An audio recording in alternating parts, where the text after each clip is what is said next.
Hello and welcome to the Game Lore Archives. Today's lesson is on the Dunmer, more commonly known as Dark Elves. Now, this race was really interesting to research as their way of life is vastly different to any other of the elven races, much like their homeland, the province known of Morrowind. So, Morrowind is a harsh and unforgiving place to live, rivaling only Blackmarsh in hostility. Morrowind is a large landmass. So Morrowind is a large landmass with a slightly smaller, but still fucking huge, still massive, island in the centre. The centre island, named Vardenfell, is home to the Red Mountain, the largest volcano in all of Tamriel. And thanks to the volcano's presence, ashfall, which is like rain, but ash. Good input, nice. Good to clarify. So ashfall is common in Morrowind, making the sky appear dull and grey in appearance. This ash. That's why the place is so trippy. Ash everywhere. It's raining ash. So this ash has killed the usual flora and fauna found through Nirn and has left the surviving plant life to thrive, allowing them to grow far more than they usually would. Like really, really big. And this has caused Morrowind to become a bizarre and twisted landscape full of huge fungal valleys, each mushroom the size of an average tree. In amongst these valleys are patches of serene grassland, and the closer to the Red Mountain you get, the closer to the ash desert you become. This ash may kill certain plants, but it's another weather phenomenon caused by the Red Mountain that is the most problematic for animals, plants, and people alike. The Blight is a life-threatening ash cloud, which spreads pestilence to everything that it's exposed to. The Blight diseases are highly resistant to both herbal treatments and magical healing methods. Anything that has contacted a Blight disease is at risk of extreme organ failure and abnormal tumour-like growth across the body. It often affects the victim's brain, making once innocent civilians feral and dangerous. Most natives to Morrowind avoid the Blight at all costs and wear special protective gear when travelling in areas prone to Blight clouds. People on the bordering provinces should be eternally grateful for the mountains that surrounded Morrowind, as these protect the surrounding provinces from suffering the same deadly weather conditions. The Blight clouds ended in the game Morrowind when the enemy Dagoth is defeated. This twisted landscape is a perfect parallel to the Dunmer way of life, which is unknown and largely untrusted by the other denizens of Nirn. As we've discussed in a previous episode, all elven races have evolved from one progenitor race, the Oldmer, and this link means that all elven races have similarities in their religious beliefs and ways of life. But this isn't the case for Dark Elves at all, who worship the Daedra instead of the Aedra, which is the direct opposite of the other elves of Tamriel, and in fact it's the opposite of pretty much every other race on Tamriel. Yeah. I mean, it's not totally unjustified, to be fair, because it was the Daedra who taught them how to survive and thrive in Morrowind, so it's kind of fair enough. Yeah, you're absolutely right. And these teachings had also led the Dark Elves to not make a distinction between Nirn and the Oblivion realms, whereas other races regard Oblivion as completely separate dimension from Nirn, with different natures and laws and distinct borders. The Dunmer see both Oblivion and Nirn as one place, with many paths from one to the other, and it kind of, because it's taught by a Daedra, does incline me to think that might be the case. Kind of fair enough, yeah. Should imagine they're a pretty good authority on their own realm. The Daedra did not just give the Dark Elves understanding of Oblivion, they also gave them lessons on how they should live in a society. As such, every Dark Elf is part of a clan, and each clan is aligned to one of the 5 great houses. Which are House Indoril, House Redoran, House Halalu, House Drez, and House Telvanni.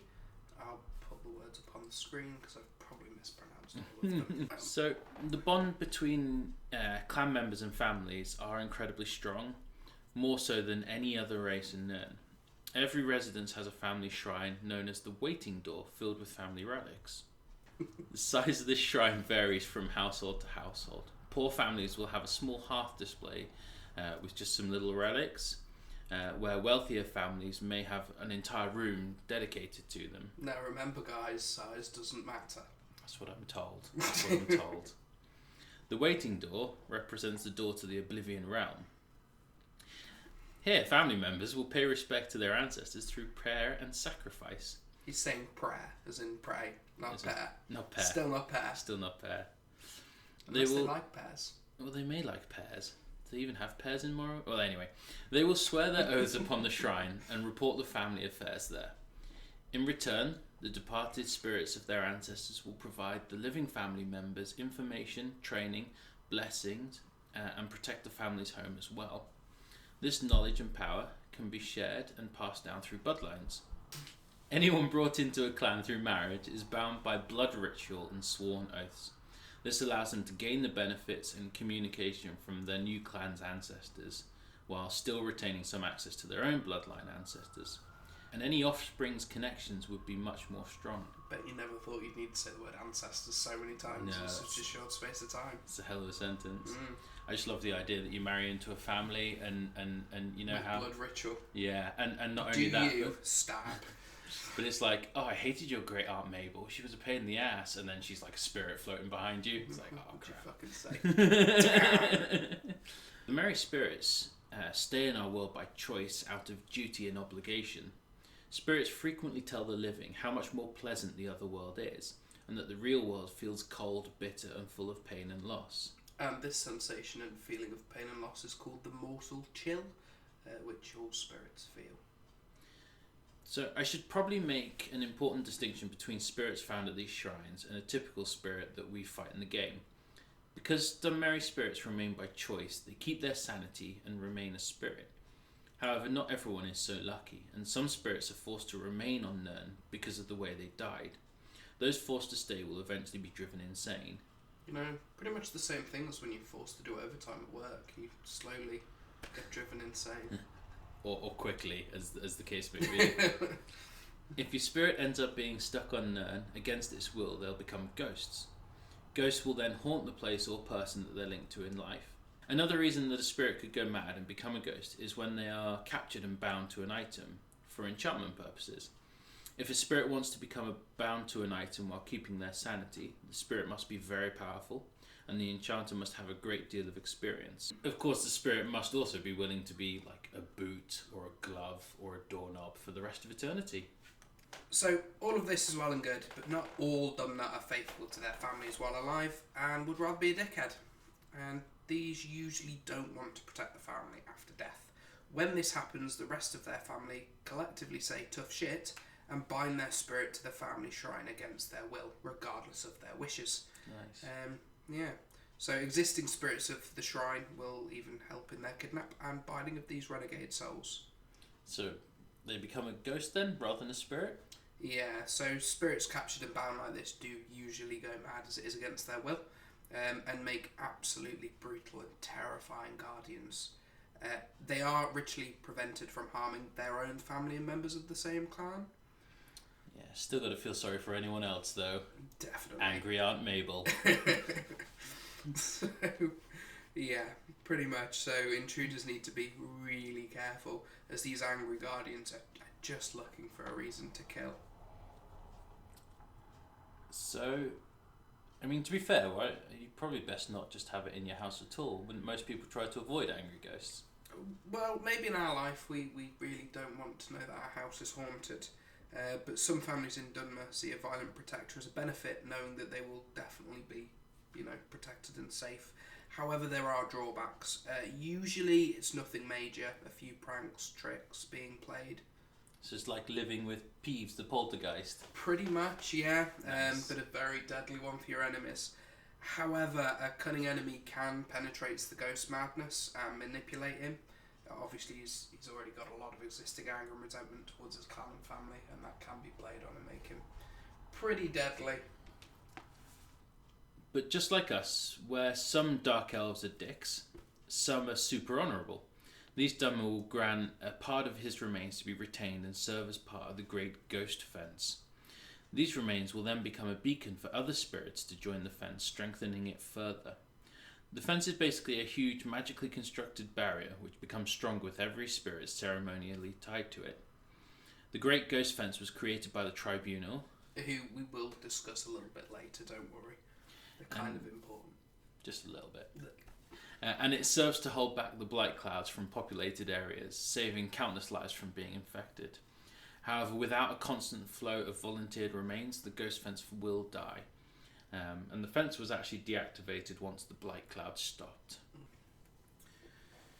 So these practices regarding the dead is the main reason for the distrust held with the Dark Elves and other races. So Wood Elves and High Elves both believe it's cruel to let spirits linger in our world because of the mortal chill.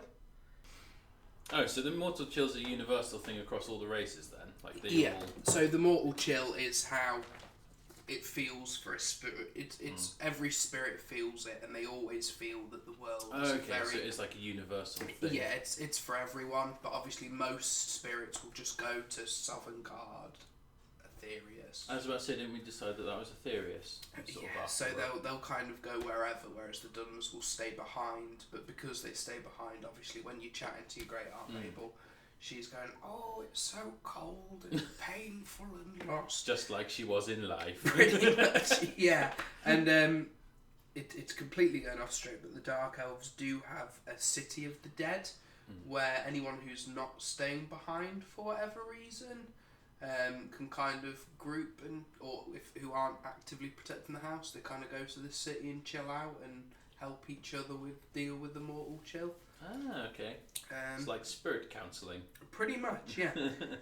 But all the other elves, Wood Elves, High Elves, think it's cruel to let them there. And obviously, Bosmer of the Green Pack is completely sacrilege, because you should be eating them instead of keeping your knuckle bone here, there and everywhere. Obviously, humans are even more fearful and consider the Dark Elves as evil necromancers who raise their dead for nefarious means. And in reality, they couldn't really be more wrong, kind of. So necromancy, outside of their rituals, are outlawed in every single clan, and reviving an elf back from the dead is seen as a complete abomination. So humans have nothing to be worried about then?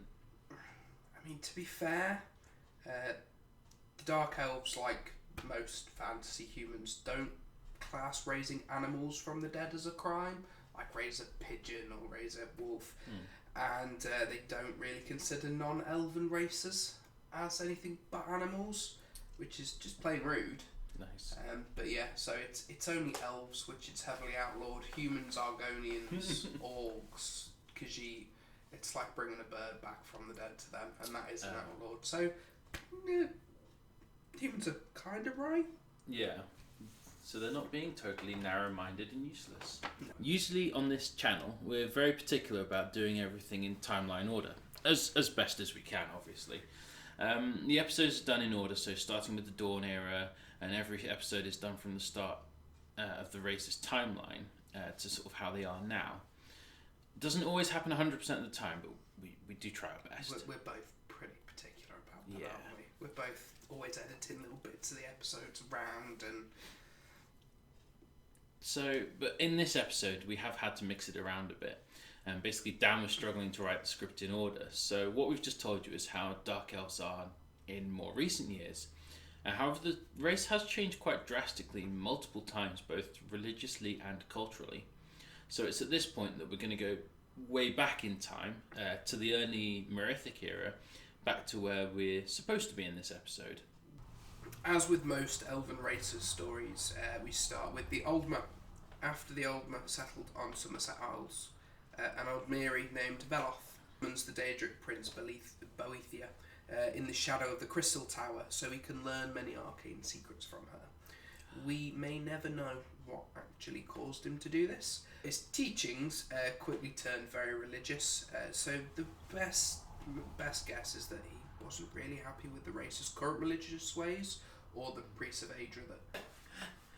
But with Boethia's aid, he created what became known as the Velothi prophecies, which emphasised the teaching of the three good Daedra. And the good Daedra are Boethia, Azura, and Mephala, the spider one. And the teachings also aid in the negotiations of the four bad Daedra.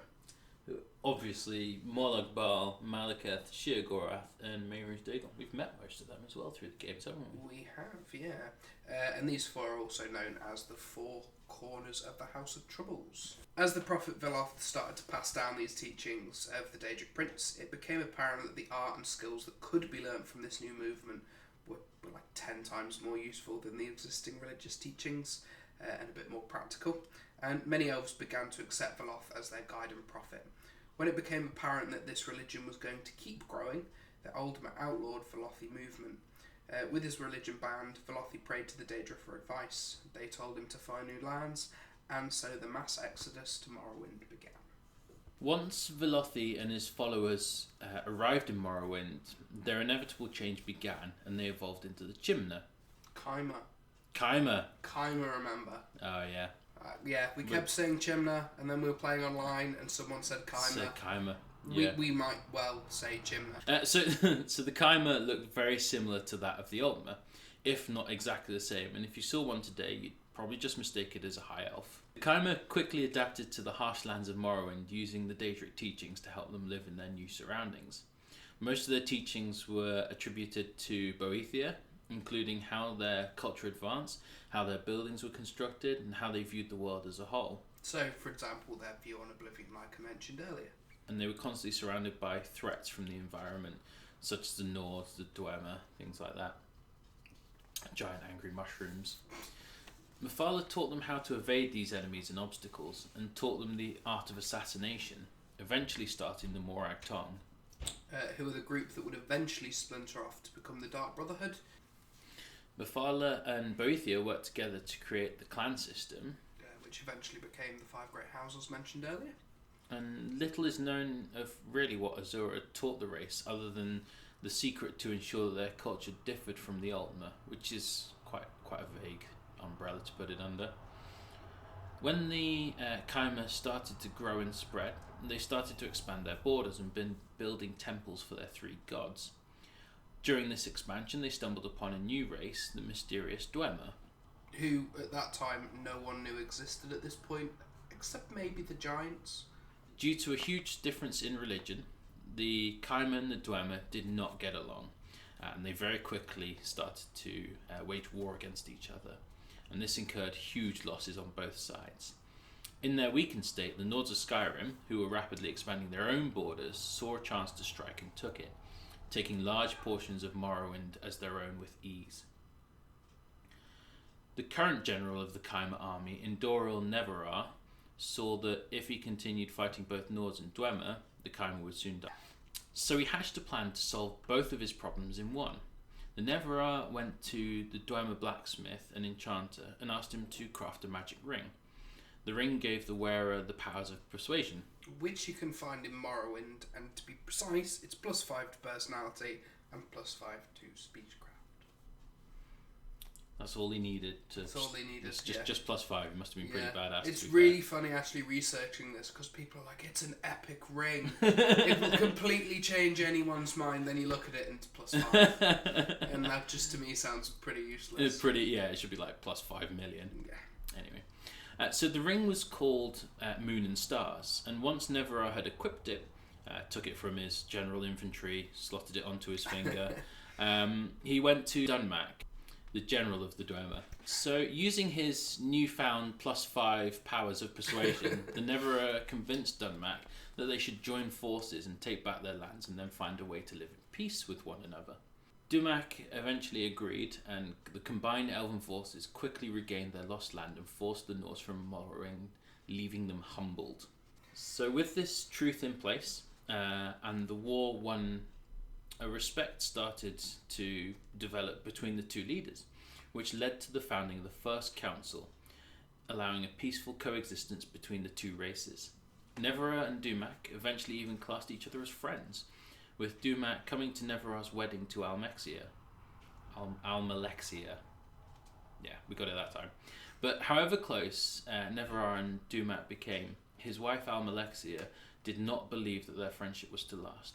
Nor did Nevarrar's three closest advisors, Dagoth Vivek and Sothasil. They were so suspicious of betrayal that Dagoth started to spy on the Dwemer and eventually uncovered evidence that the Dwemer had discovered the heart of Lorcan and how they had learned to tap into its power and build a brand new god.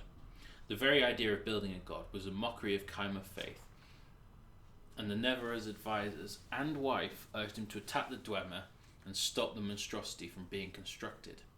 But the Neverra trusted Dunmer, so made a pilgrimage to Azura's shrine and prayed for truth. Azura answered his prayers, telling him that the god's construction was indeed true and that it must be stopped at all costs. And so the war of the Kaimer and the Dwemer began, the battle for Red Mountain. So the Dwemer were really well defended in their fortress at Red Mountain, but Nerevar was a cunning tactician and managed to draw most of the Dwemer out into the open. The Kaimer armour then kept them pinned down, so the Neverra, Dagoth and a small unit of men could sneak into Red Mountain, which they did, and eventually found the Heart's Chamber. The chamber's guard was Dunmer himself, and it was here that the two friends faced each other in one-on-one combat, fighting until both collapsed with sheer exhaustion. Both drained of Magicka and grievously wounded, Kagranak, again, will be on the screen, but Kagnarak the engineer, who had previously discovered the heart and was the one to build the tools to tap into its power, saw his king fall and turned to use the tools to grant his race strength to win the war. And the second that he struck the heart, the Dwemer race simply vanished off the face of Nirn. The Heart's Chamber was left empty, aside from Neverra, Dagoth, a few men, and the mysterious tools. Dagoth grabbed the tools and carried them to Neverra, telling him that fool Kagnar, this is such a ridiculous name, Kagranak, has destroyed his own people with these things. We should destroy them right away, lest they fall into the wrong hands. However, Neverra had started to doubt his own judgment.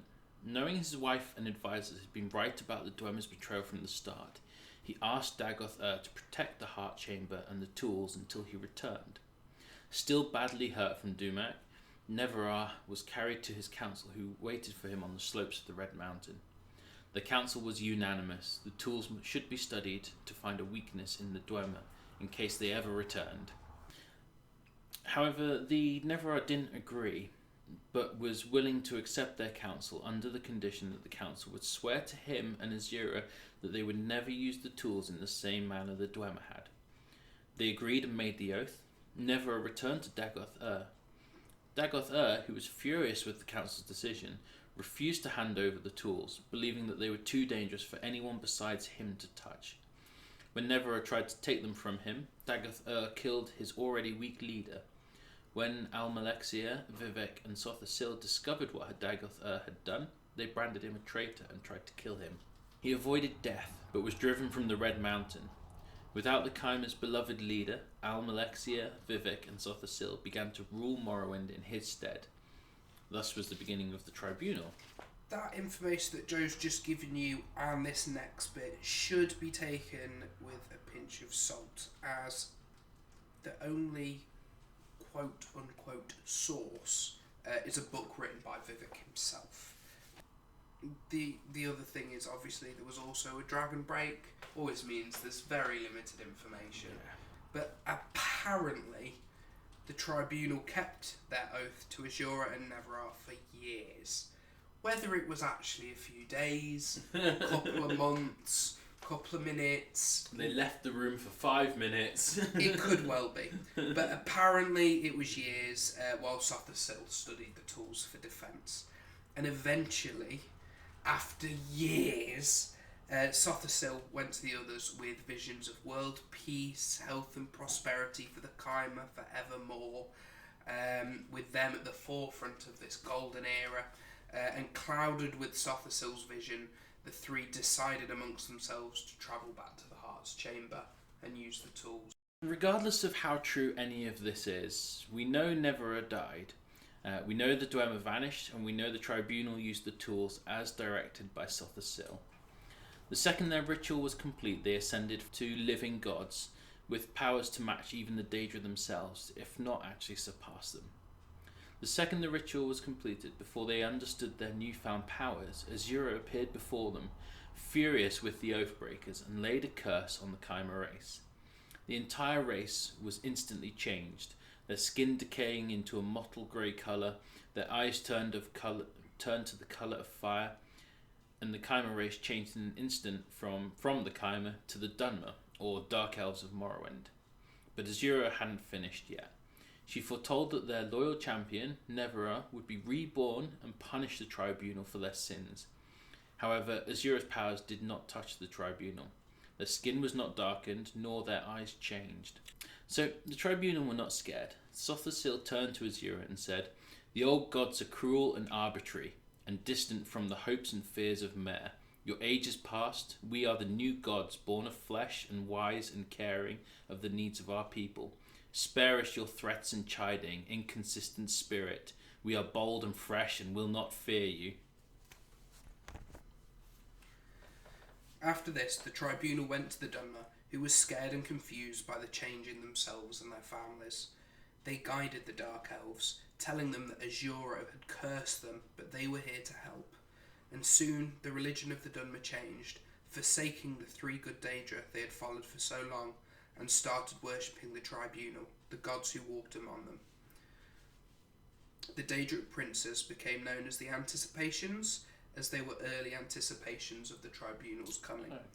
This religion caused a break in society. Some blamed the Tribunal for Azura's curse, saying they tricked the Neverra into death to gain powers for themselves.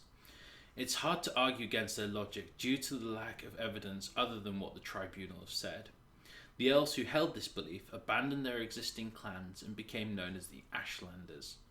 The Ashlander tribes continued the worship of both Boethia, Mephala and Azura as the Chimera of old did. A popular belief is a tribe is led by Ashcan, which means the strongest warrior. However, it's actually led by a wise woman. The whole tribe will seek the wise woman's wisdom, counsel, and will obey her visions when they come to her. They are also the healers of the tribe.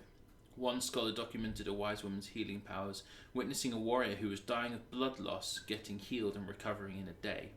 A far faster recovery than any healing temple would have done if they could have saved him at all. For the Dunmer who chose to stay under the Tribunal's blessing, rule, whatever you want to call it, day-to-day life didn't really change that much. Obviously the Tribunal knew what life was like and that it was good. So most of the local governing was still done through the great houses, while the Tribunal ruled indirectly through their temple. These Dark Elves largely turned their back on Daedra worship, much like the other races, and the Tribunal used their powers largely for the greater good of the race, and have saved thousands of lives throughout their rule. At one point, a race from Akaviri invaded Morrowind, and to save the Dunmer race, the Tribunal gave every citizen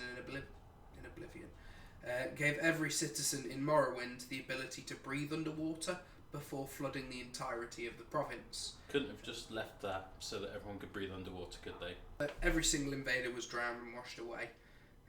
It was also the Tribunal who learned of a huge meteor travelling towards Morrowind, but Vivek managed to stop the meteor in its tracks, and the floating rock just kind of stayed there and eventually became the Ministry of Truth, which is the highest security prison in Tamriel.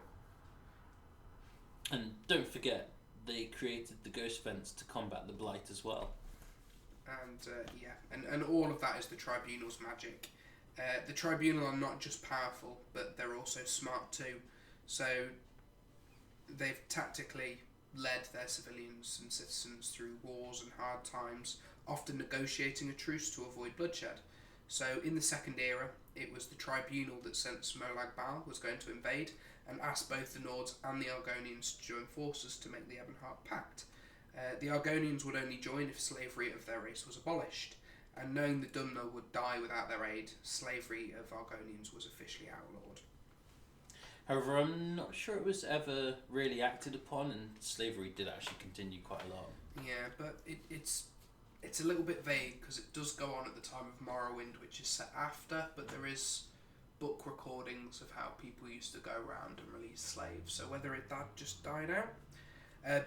But anyway, again, when Tiber Septim swept Tamriel and tried to unite all of it, it was the Tribunal that stopped him from invading their lands, and a negotiation was made, being peacefully incorporated. into the Empire instead, and that allowed the Dunmer's way of life to stay as it was. And I'm sure Talos wasn't too fond of the idea of attacking three gods anyway. Yeah, I wouldn't really Not a relish good the plan. idea No, myself. yeah. The Golden Age was long and prosperous, however it didn't last forever. The truce between the Tribunal and the Imperial Empire and the Great Houses was beginning to crumble. Dagoth Still alive after all of these years. was growing in power. It was a time when a miracle happened. Or a curse, depending on how you look at it and whose point of view you view it from. So the Neverine appeared. The Neverine was the reincarnation of Indoral Neverar. And the reincarnation was you, by the way. That was the playable character of Morrowind. And the talking at the beginning of the game is actually Azura talking to your character. Dagoth Al-Malexia and Sothasil were all destroyed in the Neverine's fury. Then he vanished as quickly as he appeared. Vivek was the only survivor. However, during the Oblivion Crisis, Vivek just vanished without a trace. It's unknown if he died from the wounds the Neverine gave him, or he ran off, or something else may have happened. And it's something we may never ever know or find out. But what we do know is, with the last member of the Tribunal gone, their magic started to become undone. The Ministry of Truth, still floating by their hands, smashed into Morrowind as if it had never been stopped. The meteor instantly destroyed Vivek's city and everyone in it, and the impact has a knock-on effect, causing the Red Mountain to erupt, taking even more lives. Then, as a final blow to the already suffering race, the Argonians invade the land, angry for the years of slavery they were subjected to and seeking revenge. The Argonians kill and invade southern Morrowind, and their situation is so dire, the Nords give the island of Saltsign to the Dunmer. This misfortune starts to cut deep into the race's religious beliefs, and the temple falls apart with infighting. We'll never really know the specific details, but it was a mess. Yeah. But when the fighting was over and the dust cleared, the temple's hierarchy had completely changed, and the so-called New Temple now declared the worship of the Tribunals to be the result of misguided teaching, blaming the mistakes on the former Tribunal. The temple now taught that the Daedra venerated by the Ashlander tribes, Azura, Mephala and Boethia, were the true way, and should be revered by the Dunmer people as they had years ago. The Daedric Prince being named the Reclamations, as they reclaimed their once-held status of worship, and the Tribunal were then classed as saints for all the work they have done with their race, and probably to appease anyone who still wants to worship the Tribunal. And because of this new religious structure, it also proved the Ashlander tribes did the right thing by turning their back on the Tribunal all those years ago, and to continue worshipping the Daedric Princes, which has led the Ashlanders to now be seen as the keeper of the old ways, and the Dunmer from all around are going to wise women for their advice instead of shunning the shunning the non-believers. And that's everything we have time for. But next episode we will discuss the other half of the story, which is the Dwemer race. So please subscribe so you don't miss that, and thanks for watching.